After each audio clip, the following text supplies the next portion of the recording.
Les gens me critiquent quand je coach quelqu'un à la salle. En fait, j'essaye de mettre cette personne dans cette zone. Il y a lui, moi et la salle. Et j'emmerde le reste. Il y a moi, toi et ce putain de poids. Et je crée cette bulle autour de moi. Il y a beau avoir des gens derrière moi qui me connaissent, ils ne pourront même pas attirer mon attention. Je ne me rends même pas compte qu'ils sont là. Ils peuvent venir me voir, mais je reste dans ma bulle. Tu sais, il n'y a pas beaucoup de gens à la salle. Avant, j'étais propriétaire de cette salle. Donc j'avais l'habitude de venir le matin. Je veux dire, je trouve ça drôle maintenant. Aujourd'hui, les salles ouvrent à genre 5h du matin, 6h, ou même 24 heures par jour. Nous, on avait l'habitude d'ouvrir à midi, de midi à 20h. Et c'était une sorte de moyenne, et ça allait très bien. Donc je m'entraînais jusqu'à 10h30, 11h du matin. Comme ça, le temps que les gens arrivent, vers midi, j'avais la salle pour moi tout seul. Et avant même d'arriver à l'entraînement, j'étais totalement concentré. J'étais imperturbable. J'avais déjà visualisé tout ce que je m'apprêtais à faire. Chaque exercice. Dans quel ordre? Avec quels vêtements? Je me visualisais sous cette barre au développé couché. Je regardais mon journal d'entraînement. Genre, la semaine dernière, j'ai soulevé ce poids pour 7 reps. Donc, je sais qu'aujourd'hui, je dois battre ce record.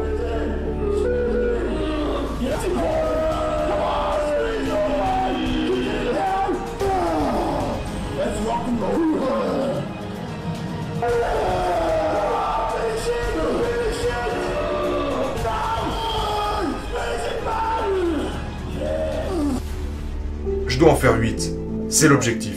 Donc j'avais un but très clair dans mon esprit quand j'allais m'entraîner, et c'est très important parce que si vous vous promenez dans la salle sans but prédéfini, vous risquez de ne pas aller bien loin.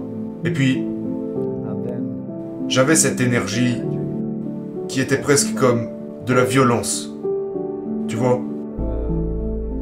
J'utilisais probablement toute cette colère que j'avais pu avoir étant plus jeune.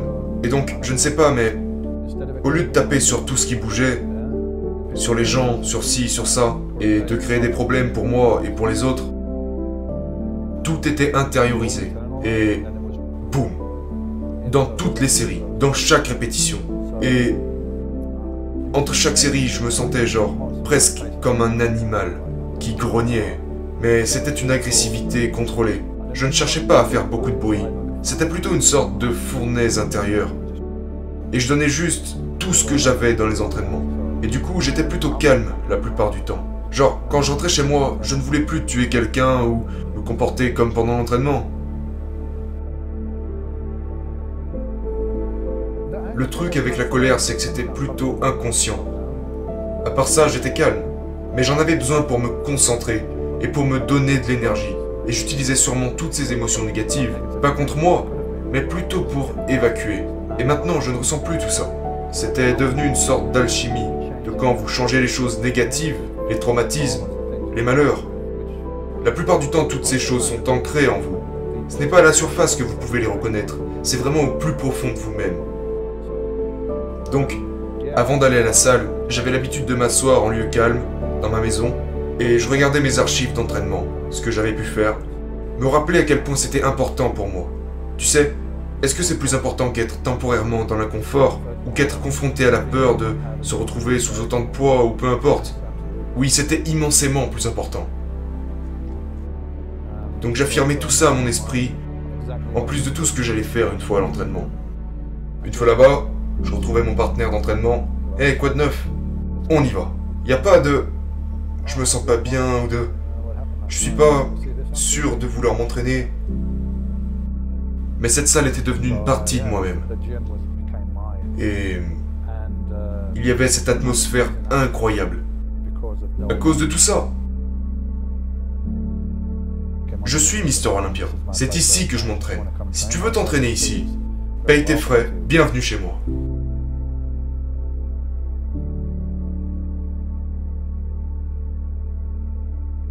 Dès que tu rentrais là-bas, tu te sentais genre... ouf.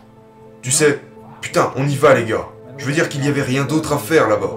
Il y avait une petite table avec une paire de chaises pour prendre ses protéines après l'entraînement, un petit vestiaire pour se changer et une douche qui fonctionnait rarement, des toilettes turques et il y avait en fait carrément des champignons qui poussaient sur les murs, mais c'était génial. On aimait tout ça.